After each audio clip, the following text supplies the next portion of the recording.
So my informative speech is on how to deal with difficult people, and I wanted to start off with this video. They both call him a brat who lies, cheats, and bullies other kids.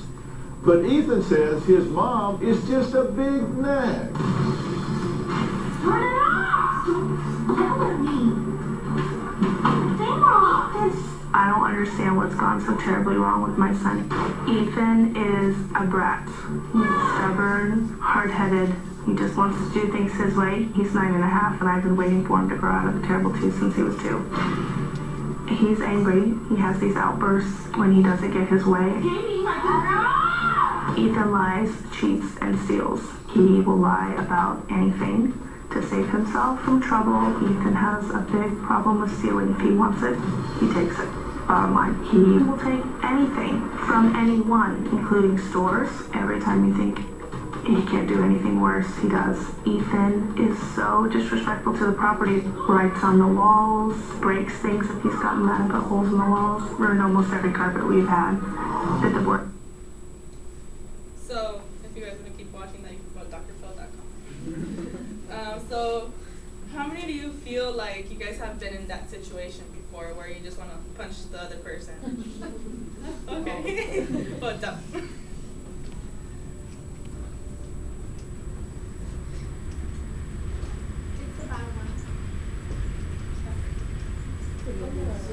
Switches, yeah. Click on the slide.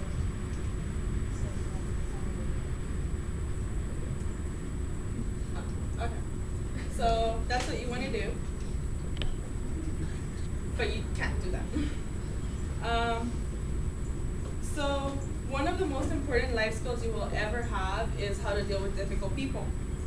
You need to know this because in life there's a lot of difficult people, and it's just part of life basically. Every single family owns a difficult person.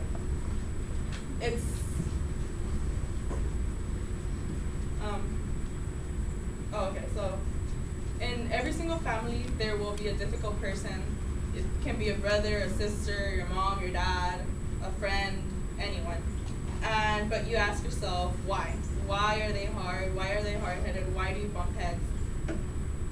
Be careful in blaming it all on them, because they will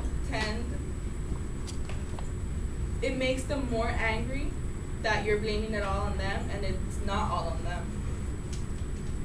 So according to the freedictionary.com, the proper definition of difficult is hard to please, satisfy, or manage, hard to convince, and stubborn, as you guys saw in the video.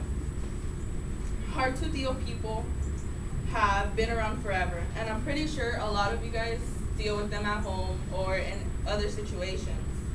I know I do. We are all difficult, but at one point, you know the difference between someone who's aggressive and someone who's not. By the end of this informational speech, I would like you guys to know why they are difficult, how to deal with them, and how it affects family and friends. First of all, I want to explain why they are difficult.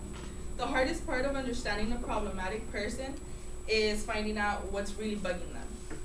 So on November 2003, an issue of Oprah magazine, Martha Beck, the author of Why Are People Mean, was saying how these people grow up hurt. They grow up in hard situations like child abuse. Child abuse can be seen as physical, as growing up with bad words, or maybe divorces and all of that stuff. Sometimes being difficult, they use it as their shield, as in, since that's how they grew up, they want to protect themselves from being hurt, so they act out in order to protect themselves. They also do it in order to get attention, in order to all the things they saw, maybe what's affected them is how they want not to be, so they act out in order to not be that way. What do I mean by hurt? Sometimes hurt can't mean two ways, either physical or mental. Mental might be child abuse mentally, or physical when they hurt them or all of that stuff.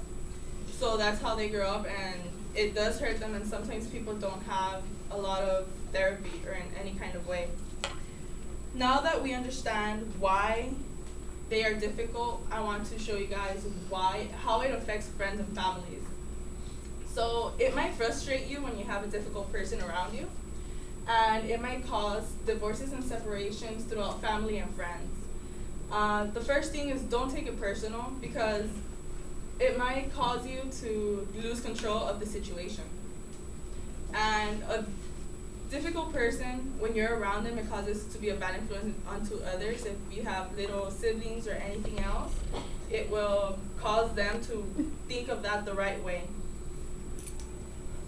A friend is a friend no matter what, so they have to stick with you through all of that process. But if someone leaves you, then you know that you are in a problem and your friendship is scattered. So what you want to know is, how on earth do you deal with them? So these are the 6 types of people that you might know, and some of you guys might be included in that. So it's the know-it-alls, the passives, the dictators, the yes people, the no people, and the grippers. At the end, the solution is all the same.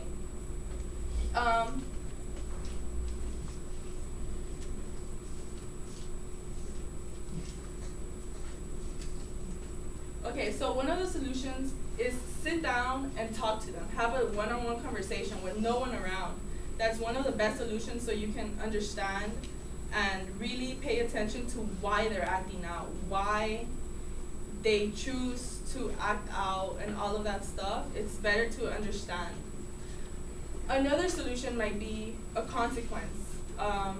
You might say, oh, if you don't stop doing this, I'm gonna not talk to you for a while. Or even if you're parents or anything like that, you can have consequences no matter what the age. And don't blame and change comes around the same, since you can't blame them, because then they're gonna take it more as anger. And not only they can change, but you have to change as well, so they can both